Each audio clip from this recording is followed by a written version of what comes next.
শুভেচ্ছা জানাচ্ছি। আমি রাব্বিল হাসান রূপম। এর আগের ভিডিও টিউটোরিয়ালে আপনাদের সাথে আলোচনা হয়েছিল স্ক্যাফোল্ডিং এর বিষয়টি নিয়ে। এই ভিডিও টিউটোরিয়ালে এসে আপনাদের সাথে আলোচনা করব আমি লার্জ বান্ডেল সাইজ নিয়ে।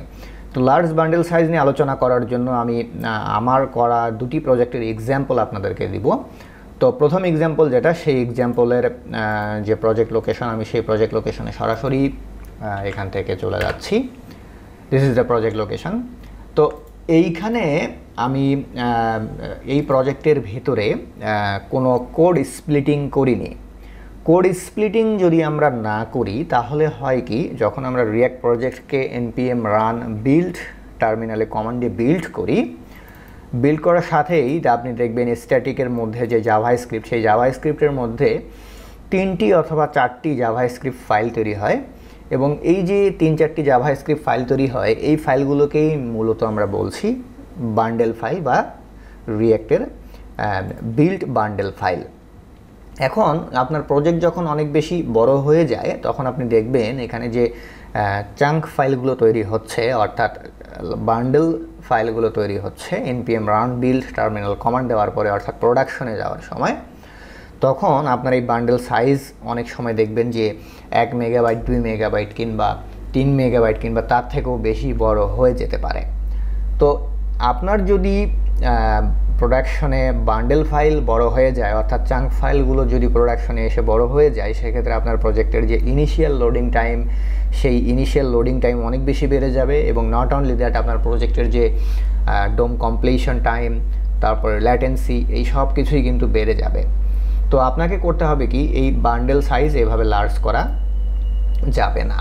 এই বান্ডেল সাইজ এভাবে লার্জ না করে এই একটা বান্ডেলকে স্প্লিটিং করে, অর্থাৎ ভেঙে ভেঙে অনেক ক্ষুদ্র ক্ষুদ্র ক্ষুদ্র ক্ষুদ্র আলাদা আলাদা চাঙ্ক ফাইলে আপনাকে এগুলোকে কনভার্ট করে ফেলতে হবে।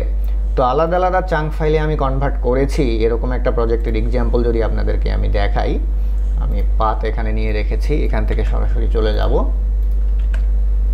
এখানে খেয়াল করে দেখুন, দিস ইজ অ্যানাদার প্রজেক্ট। এই প্রজেক্টের যে প্রোডাকশন আছে, অর্থাৎ npm রান বিল্ড দেওয়ার পরে যে বিল্ড ফোল্ডার আছে, সেই বিল্ড ফোল্ডারের স্ট্যাটিকে আমি যদি যাই, সেখান থেকে যদি জাভাস্ক্রিপ্টে আমি যাই, তাহলে খেয়াল করে দেখুন এখানে কিন্তু আমার একক কোনো চাঙ্ক ফাইল বা বান্ডেল ফাইল নেই। আমি বান্ডেল ফাইলটাকে করেছি কি, কোড স্প্লিটিং করে সেটাকে আলাদা আলাদা চাঙ্ক ফাইলে পরিণত করেছি। তো যখন আপনি আপনার পুরো অ্যাপ্লিকেশনটাকে এভাবে স্প্লিটিং করে আলাদা আলাদা ছোট ছোট ভাগে ভাগ করে ফেলবেন, তখন রিঅ্যাক্ট.js অ্যাপ্লিকেশন যখন ব্রাউজারে লোড নেবে, ব্রাউজারে লোড নেওয়ার সময় তার যতটুকু জাভাস্ক্রিপ্ট ফাইল দরকার বা যতটুকু রিসোর্স দরকার, সে ততটুকু রিসোর্স নিয়েই কিন্তু লোড হবে। দেন আপনি এক পেজ থেকে যখন আরেক পেজে যাবেন, বা একটা অ্যাক্টিভিটি থেকে যখন আরেকটা অ্যাক্টিভিটিতে যাবেন, আপনি যখন যে অ্যাক্টিভিটিতে যাবেন, তখন সেই অ্যাক্টিভিটির জন্য যতটুকু জাভাস্ক্রিপ্ট দরকার, সে করবে কি, আপনার ফাইল সিস্টেম থেকে ততটুকু জাভাস্ক্রিপ্টকেই সে লোড করবে। দেন এখন প্রশ্ন হচ্ছে যে আমরা তাহলে কিভাবে আলাদা আলাদা আলাদা সেগমেন্টে বা আলাদা আলাদা চাঙ্ক ফাইলে আমাদের কোডগুলোকে স্প্লিট করে ফেলতে পারি। তো এই বিষয়টি আমি আমার প্রজেক্টের রিয়েল প্রজেক্ট থেকে সোর্স কোড ওপেন করে আপনাদেরকে এর পরের ভিডিও টিউটোরিয়ালে দেখাবো। আশা করি কেন স্প্লিটিং করব, স্প্লিটিং করলে কি হবে, এই বিষয়টা আপনারা বুঝতে পেরেছেন। ধন্যবাদ সবাইকে।